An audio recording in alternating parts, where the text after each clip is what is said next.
ඊට පස්සේ අපිට එක උදාහරණ දීලා තියෙයි. දිග L ස්කන්ධය M වෙච්ච එක ආකාර දණ්ඩක් එක කෙළවරක් ඉඳලා ඒක දිගට ලම්බකව යන අක්ෂයක් වට අවස්ථි ගූර්ණය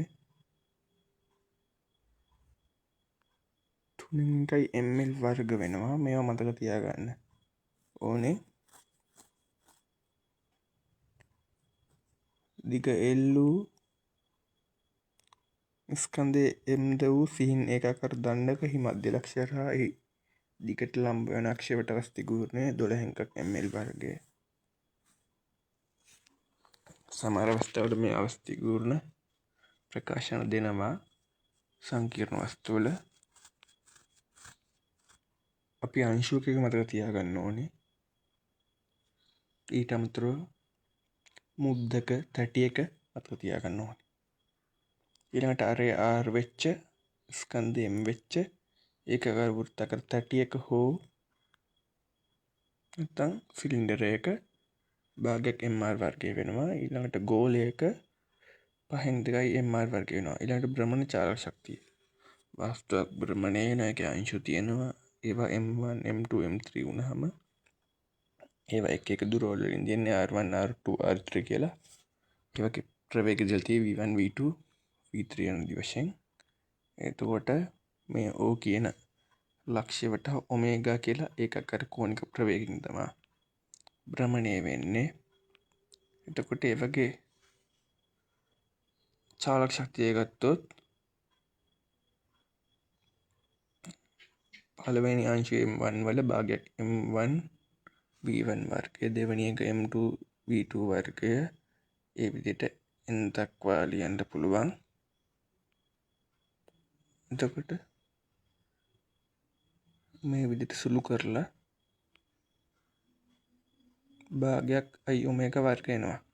ඊට I නම් වූ රාශිය භ්‍රමණක්ෂය වටා වස්තුවේ අවස්ථි ගූර්ණය. ඒ කියන්නේ භ්‍රමණය වෙන්න තියෙන අකමැත්ත කියලා හඳුන්වනවා. ඒ භ්‍රමණක්ෂයේ පිහිටීම සහ ඒ වටා වස්තුවේ ස්කන්ධේ ව්‍යාප්ත වී තියෙන ආකාරය මත රඳා පවතිනවා. ඒ කියන්නේ අර 12න් එක භාගේ 5/2 වගේ අගයන් ආවේ ඒ අංශු ව්‍යාප්තිය අනුව. ඊළඟට L කෝණීය ගම්‍යතාවය අක්ෂයකට භ්‍රමණය වන දෘඩ වස්තුවක කෝණික ගම්‍යතාවය. ඕනම් ලක්ෂයක් හරහා යන අක්ෂයක් වටා ඔමේගා කෝණික ප්‍රවේගයකින් භ්‍රමණය වන ආස්තරයකින් තහඩුවක කෝණීය ගම්‍යතාව L නම් රේඛීය ගම්‍යතාව වෙන්නේ මොකද? MV නේ. එතකොට කෝණීය ගම්‍යතාවට අපි ලියන්න පුළුවන් ඒ වගේ මේ විදියට.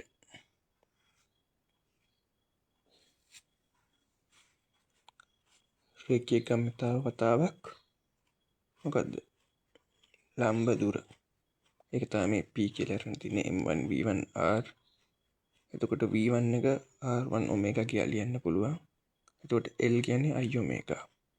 1 kgm වර්ග ශ්‍රණ 1 කෝණීය ගම්‍යතාව අවස්ථි ගූර්ණය I කෝණික ප්‍රවේගය ඔමේගා. කෝණීය ගම්‍යතාව දශියකක් වෙනවා. අවස්ථි ගූර්ණය තමයි දිශයක් වෙන්නේ. ඒක දක්ෂිණාවර්තක ස්කෝර්පිනිකෙන් තමයි ලබා ගන්න. එතකොට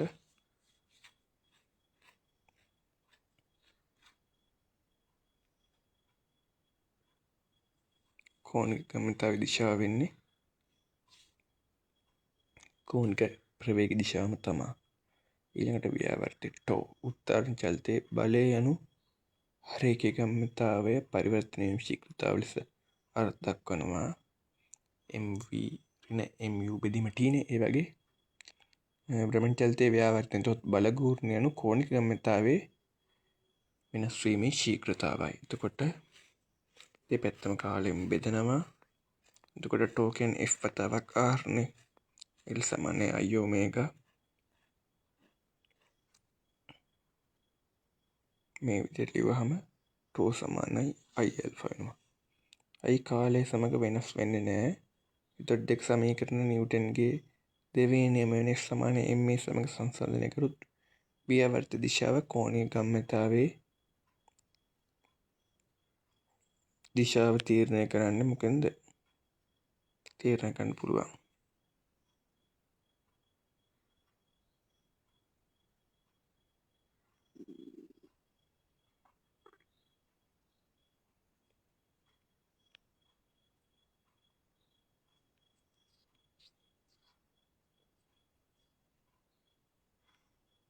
කෝණීය ගම්‍යතා සංස්කෘති මූල ධර්මය ඒකත් රේඛියක වගේම තමයි. බාහිර ව්‍යාවර්තයක් ක්‍රියා කරන්නේ නැත්නම් භ්‍රමණ පද්ධතියක මුළු කෝණීය ගම්‍යතාව නියතයක්.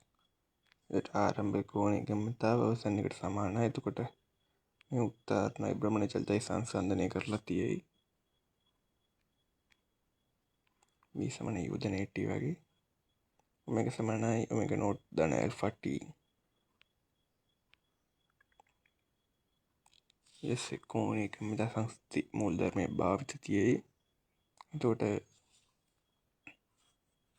හිම මත රංගන ක්‍රීඩිකාවක් ඇගේ දෑත් දෙපසට විහිදුවා භ්‍රමණය වෙමින් සිටින අතරතුර එකවරම දෑත් අකුලා ගනිමේ. දෙවෙනි රූපේ තියෙන්නේ. එවිට ඒකේ භ්‍රමණ වේගය වැඩි. අත් දෙක දිග ඇරපුවාම අංශු පැතිරෙනකොට අවස්ථි කූර්ණය වැඩි, වේගය අඩුයි. අත් ලං කළාම අවස්ථි කූර්ණය අඩුයි. එතකොට ඔමේගා වැඩි.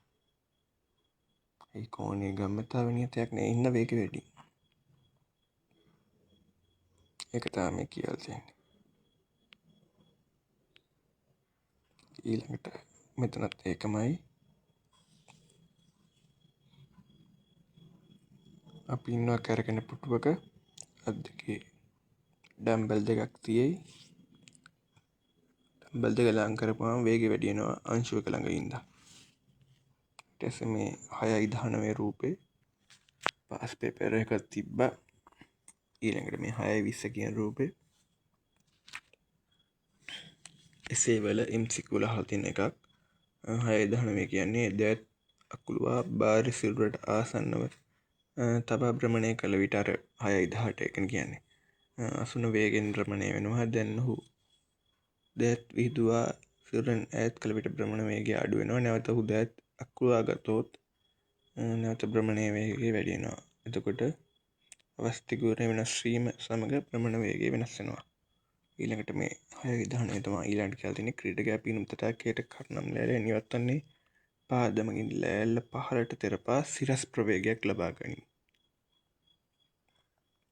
ඉන්පසු ඉහළදී ඔහු ශරීරය අකුළුවා අවස්ථි කූර්ණය අඩු කරලා වේගය වැඩි කරගන්නවා. එහෙම තමයි කර්ණම ගහන්නේ. අනතුරුව ක්‍රීඩකයා පහළ ජලයට ආසන්න වනදී මේ ශරීරය ඈත් කරනකොට වේගය අඩුයි.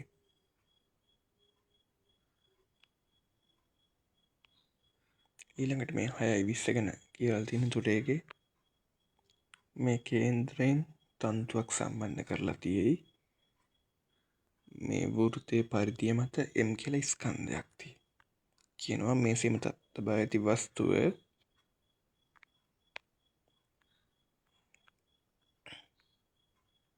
තන්තුවක කෙළවරට ගැස්සා තන්තුව මේසේ මැද්දේ සිදුරු තුළින් යවා වස්තුව මේසේ මත වෘත්තාකාර පතයක් කර සලසනවා. ඒ සමග තන්තුව එහි නිදහස් කෙළවරින් පහළට දෙනවා. එවිට R අඩු වෙනවා. මැදින් ඇවිද්දී ඒ ස්කන්ධේ මැද පැත්තට එනවා. කේන්ද්‍රය දිහාට එනවා. R අඩු වීම හින්දා මොකද්ද වෙන්නේ? අවස්ථි කූර්ණය අඩු වෙන හින්දා කෝණීය ගම්‍යතාව නියතව පවත්වා ගන්න වස්තුවේ කෝණික ප්‍රවේගය වැඩි වෙනවා.